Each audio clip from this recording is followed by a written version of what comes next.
సువార్త 1వ అధ్యాయము 79వ వచనం చివరి భాగం చదువుతున్నాను. ప్రియులారా, పరిశుద్ధ గ్రంథం ఉన్నవారు చూడండి. మన పాదములను సమాధాన మార్గములోనికి నడిపించున్నట్లు చీకటిలోను మరణ ఛాయలోను కూర్చుండు వారికి వెలిగించుటకై ఆ మహావాత్సల్యమును బట్టి పైనుండి ఆయన మనకు అరుణోదయ దర్శనం అనుగ్రహించెను. 4 ప్రాముఖ్యమైన మాటలు ఉన్నాయి.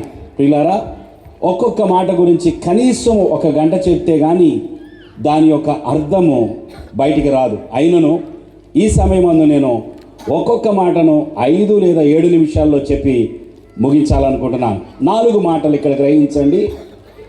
దేవుని యొక్క పరిశుద్ధ గ్రంథములో చెప్పబడుతున్న 4 మాటలు. మొదటిగా నేను తీసుకున్న మాట, పైనుండి ఆయన మనకు అరుణోదయ దర్శనం అనుగ్రహించెను.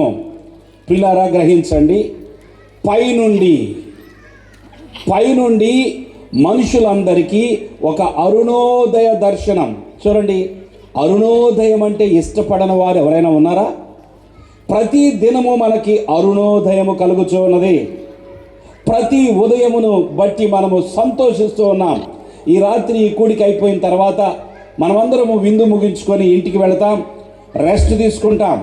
ఆ తర్వాత కొంత సమయానికి, కొన్ని గంటల తర్వాత మనందరము కూడా ఏం చూడబోతున్నామండి?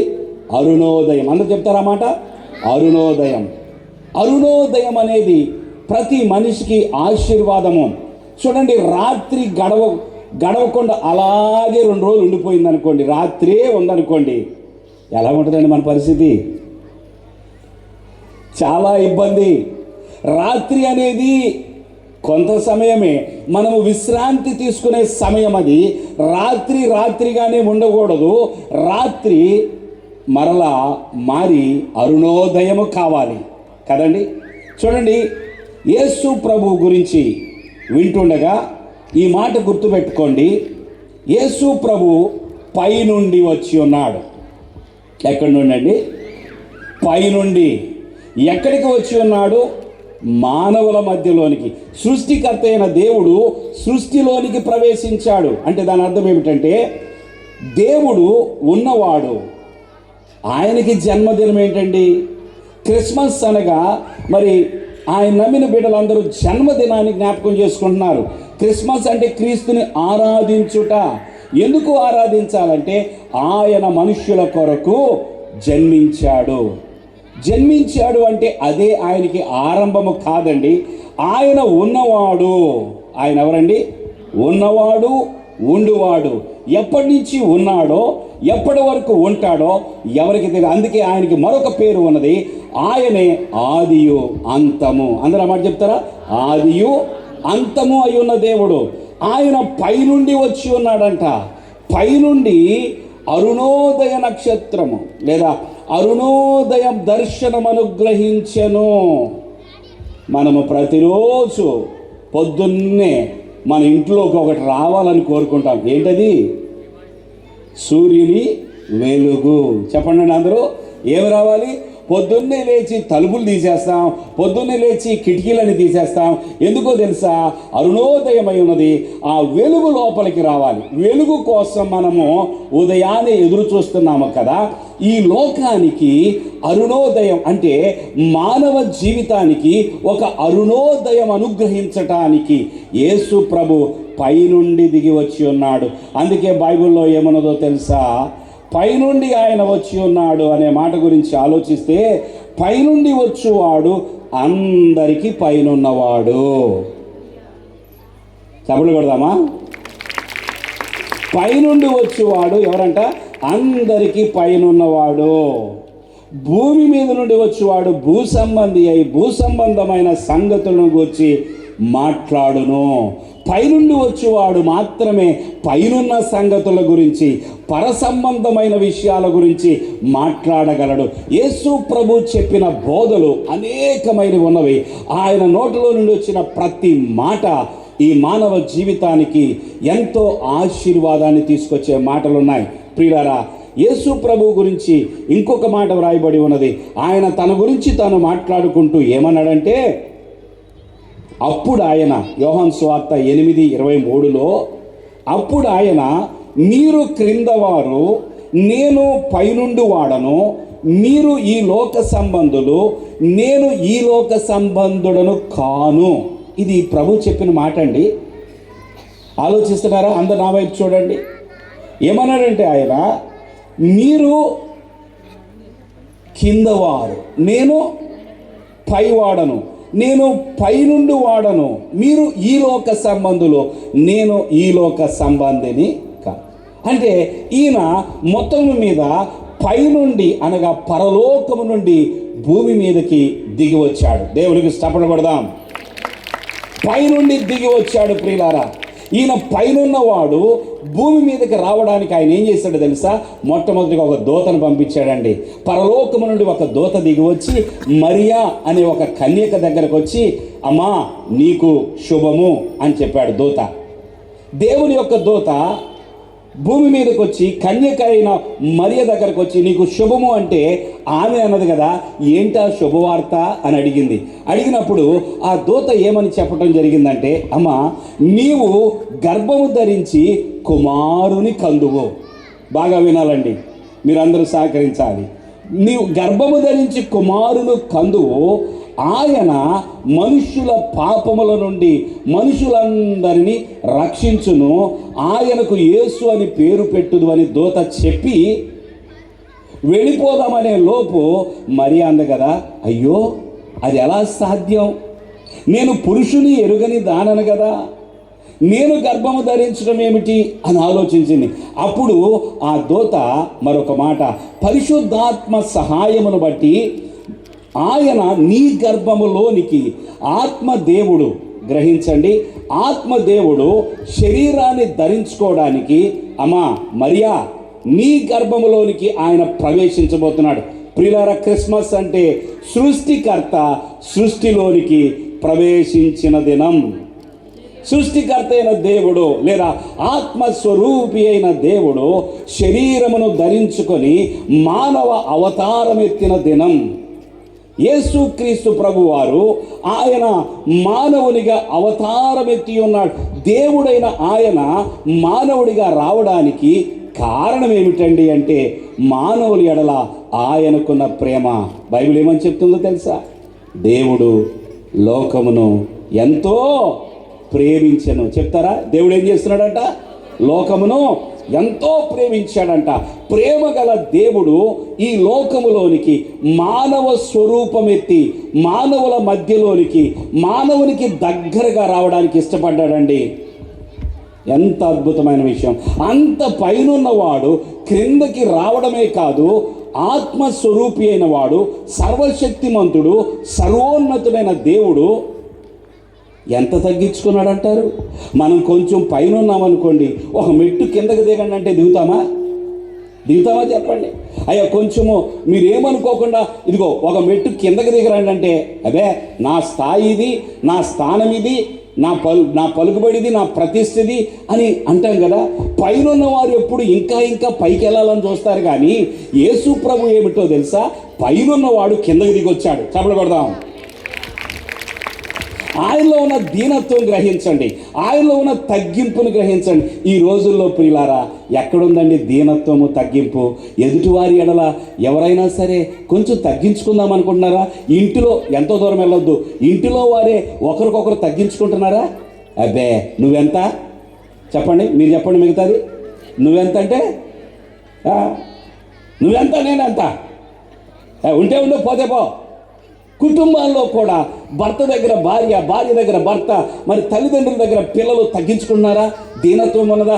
ఎవరి కాళ్ళు గొప్ప, ఎవరి కాళ్ళు నేనే టాప్, ఎవరి కాళ్ళు నన్ను మించిన వాళ్ళు లేరు, నేనే నేనే నేనే అనే అహం పనిచేస్తుంది. అయితే ప్రియులారా, క్రిస్మస్ ఏం తెలియజేస్తుంది తెలుసా? పైనున్నవాడు క్రిందకి దిగి వచ్చాడో అది దేవుని స్వభావం. దేవుడు దీన స్వభావం కలిగిన వాడు, దేవుడు తగ్గింపు స్వభావం కలిగిన వాడు. దేవుడు మనిషిని రీచ్ అవ్వడానికి, దేవుడు మనిషిని కలుసుకోవడానికి దేవుడు పైన ఉన్నవాడు అయినప్పటికీ కూడా కిందకి వచ్చాడు. ప్రియులారా గ్రహించండి, నేను ఇంకొక 10 నిమిషాలు ముగిస్తాను. దయచేసి శ్రద్ధగా వినండి. పైనుండి ఆయన మనకు అరుణోదయ దర్శనం అనుగ్రహించను. ఇదేనండి క్రిస్మస్. పైనున్న దేవుడు కింద మానవుడిగా జన్మించి మనకి అరుణోదయ దర్శనం అనుగ్రహించాడంట. కారణము ఆయనకున్న వాత్సల్యత. నేను చదివిన మాటల్లో అక్కడ ఒక మాట ఉన్నది, ఆయన ఆ మహావాత్సల్యమును బట్టి అని రాసుందండి. ఏమని రాసుంది? బట్టి. అందరు చెప్పండి, బట్టి. బట్టి అనండి. ఆకలేస్తున్నట్టుంది అందరికి, ఎవరు మాట్లాడతలా. బట్టి అని చెప్పండి. ఏడు బట్టి నేను చెప్తున్నాను వినండి. ఆ మహావాత్సల్యమును బట్టి. ఇప్పుడు అంతా చెప్తారా? మీకు నేను చప్పట్లు పడుతున్నా. చాలా బాగా చెప్పారు. ఆ మహా వాత్సల్యమును బట్టి. ఎందుకు? పైనున్నవాడు పైనే ఉండిపోవచ్చు కదండి. యేసు ప్రభు కిందకెందుకు వచ్చాడండి? పైనున్న దేవుడు, ఆత్మస్వరూపి అయిన దేవుడు మానవుల మధ్యలోనికి మానవుడిగా ఎందుకు వచ్చాడంటే వాత్సల్యము. ఇప్పుడు చెప్పండి మరలా. అంటే దాని అర్థం ఏంటో కొంతమందికి తెలుసు, కొంతమందికి తెలియదు. వాత్సల్యం అంటే దయా, కనికరము. చెప్పండి అండి అందరూ. దయా, కనికరము. ఆ పైనున్న దేవుడి కంట మనుష్యుల మీద దయ పుట్టిందండి. ఆ పైనున్న దేవునికి మనుషుల ఎడల కనికరం వచ్చింది. చూడండి, మనం రోడ్డు మీద వెళుతున్నప్పుడు ఎవరైనా రోడ్డు పక్కన చూస్తే వారు దీనావస్థలో ఉన్నారనుకోండి, చాలా చాలా భయంకరమైన స్థితిలో ఉంటే పాపం ఎంతో కొంత సహాయించారు. మనకి దయ. అందరూ చెప్పాలి, ఏంటది? దయ. దేవునికి దయ కలిగింది కనుక ఆ పైన ఉన్నవాడు పైనే ఉండిపోకోకుండా కిందకు దిగి వచ్చాడు. ఇదే క్రిస్మస్లో ఉన్న గొప్ప ఆశీర్వాదము. ప్రియులారా, ఎందుకు ఈ సెమీ క్రిస్మస్ తెలుసా? ఆ పైన దేవుడు నీకు దగ్గర అవ్వడానికి ఆయన మానవ స్వరూపం ఎత్తాడు. నీకు సమీపముగా రావాలనుకుంటున్నాడు. నీవు అనుమతిస్తే తప్ప ఆయన రాడు. చూడండి, ఎవరినైనా మనం ఇంటికి పిలిచినప్పుడు మన ఇంటి దగ్గరకు వస్తే వాళ్ళు మనం గొప్ప ఆహ్వానం, రండి రండి రండి, కూర్చోండి కూర్చోండి, కూర్చి వేస్తాం. మనం పిలవకోకుండా ఎవరైనా వస్తే, ఎవరు మీరు, ఎందుకు వచ్చారు అంతే, గుమ్మం దగ్గర నుంచి వెనక పంపించేస్తాం. పిల్లరా, యేసు ప్రభు ఇప్పుడు ఏం కోరుకున్నాడో తెలుసా? ఎవరైతే తన కొరకు తలుపు తీస్తారో, ఎవరైతే తన హృదయం అనే తలుపు తీస్తారో, తన గుండెలోనికి, తన మనసులోనికి రావడానికి ఎవరైతే తలుపు తీస్తారో వారి లోపలికి ఆయన ప్రవేశించే దేవుడు. చెప్పకూడదు దేవుడికి. ఆయన పరిశుద్ధుడైనప్పటికీ, ఆయన నీతిమంతుడైనప్పటికీ, ఆయన మహాదేవుడైనప్పటికీ నీవు గనక తలుపు తీస్తే, యేసు ప్రభువా నా ఇంటిలోకి రాయా, యేసు ప్రభువా నా హృదయంలోకి రాయా అంటే ఆయన వచ్చేవాడండి. ఆయన దూరంగా ఉండేవాడు కాదు. నీకు కనబడకుండా ఉండాలని, నీతో మాట్లాడకుండా ఉండాలని అనుకునే దేవుడు కాదు. ఆయన నీతో మాట్లాడే దేవుడు. ఆయన నీకు దర్శనమిచ్చే దేవుడు. అరుణోదయ దర్శనం ఎందుకు అనుగ్రహించాడంటే అది ఆయనకున్న మహా వాత్సల్యత. కనుక ఈ దినాల్లో మనము ఏం చేద్దామో తెలుసా? ఇతరుల పట్ల దేవుడు మనకి దయ చూపిస్తున్నాడు కదా, మనము కూడా దయ కలిగి ముందుకు వెళదాం. దేవునికి స్తోత్రం. మనము దయ కలిగిన వారమని కదండి. మరి ఇందాక మన నాయకులు ఎమ్మెల్యే గారు వచ్చినప్పుడు బ్రదర్ చెప్తూ ఉన్నాడు కదా, ఆయన మాకు సహాయము చేశాడని చెప్పారు కదా. దయా, దయా. దేవుడు దయగలవాడు. దేవుని నమ్మిన బిడ్డలమైన మనము దయ చూపించాలని కోరుకుంటూ ఉన్నాడు. యేసు ప్రభు భూమి మీద నుండి వచ్చిన దేవుడు కాదు ప్రియులరా, పరలోకం నుండి వచ్చిన దేవుడు. దేవునికి స్తోత్రం. ఆయన పరలోకం నుండి వచ్చిన దేవుడు. 2 మాటలు అయిపోయినాయి, ఇంకా 2 మాటలు ఉన్నాయి. చూడండి, ఇంకా ముందుకు వెళ్ళి ఆలోచిద్దాం. మంచిదండి, మానవులంటే ఆయనకి ఇష్టమన్నారు, ప్రేమ అన్నారు, మానవుల కోసం మానవ రూపమెత్తాడని చెప్పారు, బాగానే ఉన్నది. ఇంకొక మాట ఏమిటో తెలుసా? అది నేను చదువుతున్నాను. చీకటిలోను మరణ ఛాయలోను కూర్చుండు వారికి వెలుగిచ్చుటకై. ఎందుకు యేసు ప్రభు మానవుల మధ్యకు వచ్చాడు, మానవుడిగా జన్మించాడు అంటే ఈ మాట మనసులో పెట్టుకోండి. చీకటిలోను మరణ ఛాయలోను. దేనిలో అండి? అందరు చెప్తారా? చీకటిలోను మరణ ఛాయలోను. పాస్టర్ గారండి, ఎక్కడుందండి చీకటి? ఈ రాత్రి కూడా ఇన్ని లైట్లు వేసుకొని మనం ఉన్నాం కదా, ఇంకెక్కడదండి చీకటి? మా ఇంట్లో లైట్లు ఉన్నాయి, బల్బు ఉంది, కరెంట్ ఉంది, తెల్లవారితే సూర్యుడు ఉన్నాడు మనకి వెలిగివ్వడానికి. మనిషి చీకటిలో ఉన్నాడని ఎలా చెప్తున్నారు మీరు? నేను చెప్పటం కాదు, బైబిల్ చెప్తుంది. మనుషులందరూ కూడా చీకటిలోనూ మరణ ఛాయలోనూ కూర్చున్నారంట. ఇప్పుడు మన అందరం గ్రౌండ్లో కూర్చున్నాం కదా, వాస్తవానికి దేవుడు ఏం చెప్తున్నాడంటే, ఎక్కడ కూర్చున్నారంట మనుషులు? చీకటిలోనూ మరణ ఛాయలోను. ప్రియులారా, గ్రహించండి, ఏమిటి ఈ చీకటి? అది అర్థం అవ్వాలి కదా మనకి. నిజంగా చీకటి ఉన్నదా? మనము కూర్చున్న చీకటి సంగతి ఏమిటో ఆలోచించేద్దాం. ఈ లోకమంతటా మనుషులందరిపై ఒక చీకటి అలుముకున్నది. అదే చీకటి అంటే పాపం అనే చీకటి అండి. చెప్తారా? రెండవది ఏ చీకటి అంటే అసత్యం అనే చీకటి. చెప్తారా? మూడవది ఏ చీకటి అంటే నిరాశ అనే చీకటి. చాలా సంతోషం, మీరు బాగా వింటున్నారు. 3 మాటలు చెప్పాను, వీటిని లోతుకి వెళ్ళను, నేను ఇక వివరించను. పాపం అనే చీకటి మనుష్యులను చూడండి, దుప్పటి పూర్తిగా ముసుకేసి కప్పుకుంటున్నాం, ఎందుకంటే చలి ఎక్కువైంది కదా, చలికాలం కనుక దుప్పటంతా కప్పేసుకుంటున్నాం కదా. అలాగే మనుష్యులను పాపము వచ్చి కప్పేసింది. ప్రియులారా, మనుషులను ఏం కప్పేసిందండి? పాపం. పాపం అనేది మనల్ని కప్పివేసింది.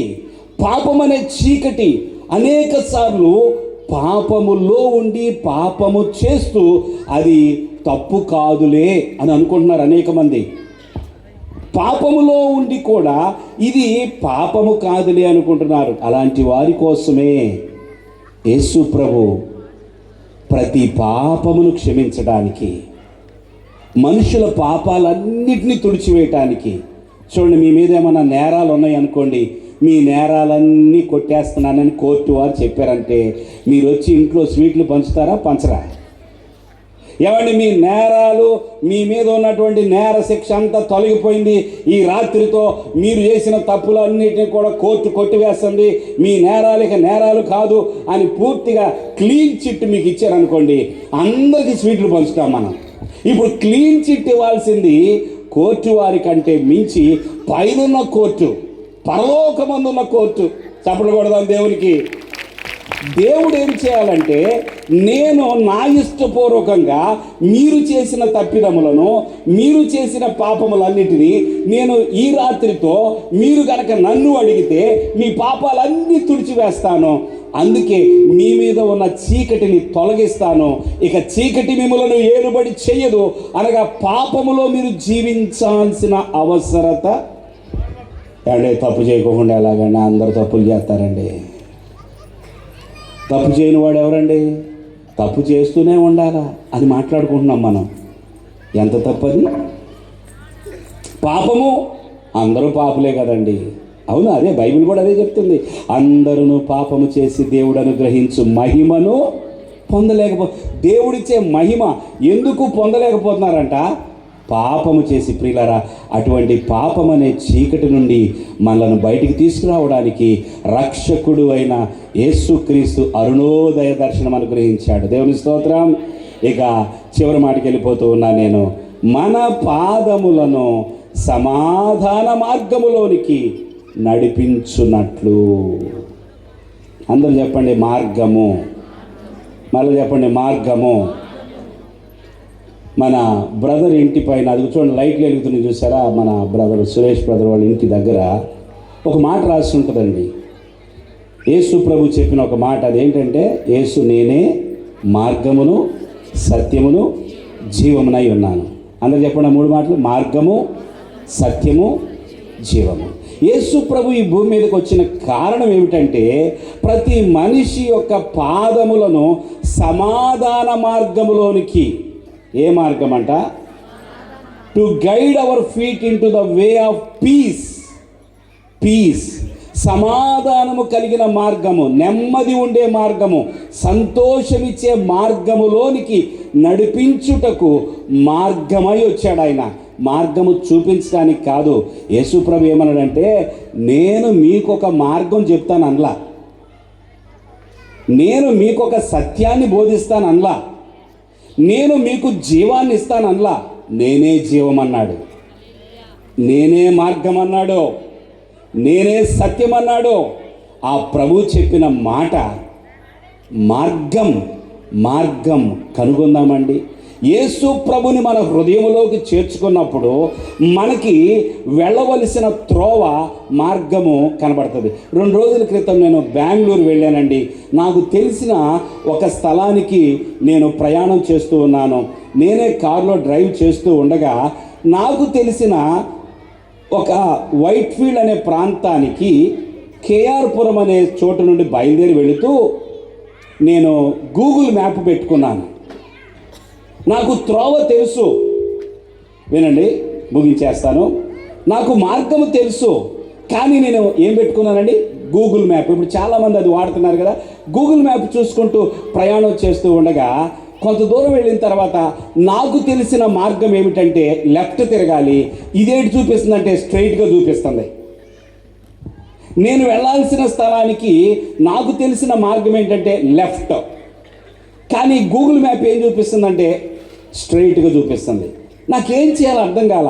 నాకు తెలిసిన మార్గం ఫాలో అవుదామా, గూగుల్ మ్యాప్ చెప్పే మార్గాన్ని ఫాలో అవుదామా అనుకొని నాకు టైం లేదు కనుక వెంటనే గూగుల్ మ్యాప్నే ఫాలో అవుతాం ప్రారంభించాను. ఆ మ్యాప్ ప్రకారం కొంచెం ముందుకెళ్ళిన తర్వాత నేను వెళ్ళాల్సిన మార్గానికి 4 కిలోమీటర్లు అయితే 6 కిలోమీటర్లు చూపిస్తుంది. అది అమ్మ బాబోయ్, నేను తప్పిపోయాను అనుకున్నాను, కానీ ముందుకెళ్ళిపోయిన తర్వాత ఈ మ్యాప్ ప్రకారం ముందుకెళ్ళిపోయిన తర్వాత 2 కిలోమీటర్లు నేను ఎక్స్ట్రా ఎందుకు వెళ్ళాలని చెప్పి మరలా నేను తెలిసిన ఆ చోటికి రావడానికి అక్కడి నుంచి మరలా టర్న్ అయ్యాను. ఆ తర్వాత నన్ను గూగుల్ మ్యాప్ ఎలా ఆడుకుందంటే అరగంట సేపు ఆడుకుందండి. ఎక్కడైతే తప్పిపోయానో మరలా అక్కడికి రావడానికి నేను రాలేకపోయాను. ఒక్కసారి దారి తప్పితే చాలా కష్టం ప్రియులారా. సిటీస్లో మీరు ఒక్కసారి దారి తప్పారనుకోండి, నాకు తెలుసులే అని మీరు పోతూ ఉంటారు. ఒక్క దారి తప్పితే మీరు సాయంత్రానికైనా ఇల్లు చేరతారో లేదో తెలియదు. నా పరిస్థితి ఆ రోజు ఆ భయంకరమైన ట్రాఫిక్లో అరగంట సేపు అక్కడక్కడే తిరుగుతున్నాను, కానీ నాకు తెలిసిన ఆ పాయింట్కి వెళ్ళలేకపోతుంది. దారి చాలా ముఖ్యమైంది, మార్గము చాలా ముఖ్యమైంది. నా ప్రియమైన వారలారా, మార్గము యేసుక్రీస్తు అన్నాడు కదా, నేనే మార్గము. నమ్ముతారా ఈ మాట? నీకు మార్గము. లోకులు చూడండి, ఒక మాట చదువుతున్నాను. దుష్టుల ఆలోచన చొప్పున నడువక, పాపుల మార్గమున నిలువక, అపహాసకులు కూర్చుండు చోటున కూర్చుండక. మనం ఏం చేయాలంట? జీవ మార్గమును. అందరు ఈ మాట చెప్తారా? ఏ మార్గం అండి?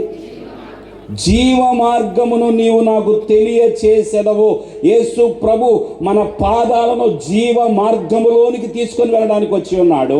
ఆయన మార్గమై ఉన్న దేవుడు గనుక, మార్గము సత్యము జీవమై ఉన్న దేవుడు గనుక ఈ రాత్రి మీరు ఆయనకి ఆహ్వానం ఇస్తేనే వస్తాడు, కానీ బలవంతంగా మాత్రం మీ ఇంట్లోకి రాడు, మీ లోపలికి రాడు. గనుక ఒక సమయం దేవుడు మీకు ఇచ్చిన అవకాశం. యేసుక్రీస్తు అందరికీ ప్రభువు. దేవుని స్తోత్రం చెల్లిద్దాం. యేసుక్రీస్తు అందరినీ ప్రేమించువాడు.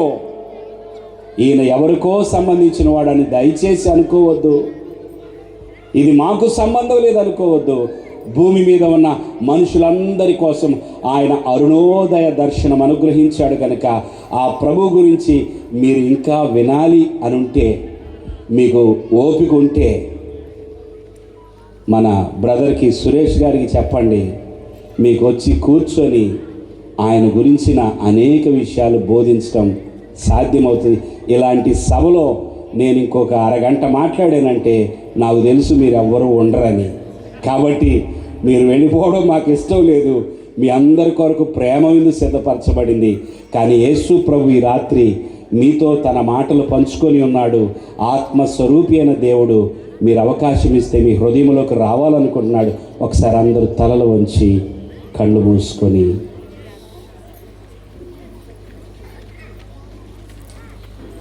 మిమ్ములను రక్షించడానికి, సమాధానకరమైన మార్గము చూపించడానికి,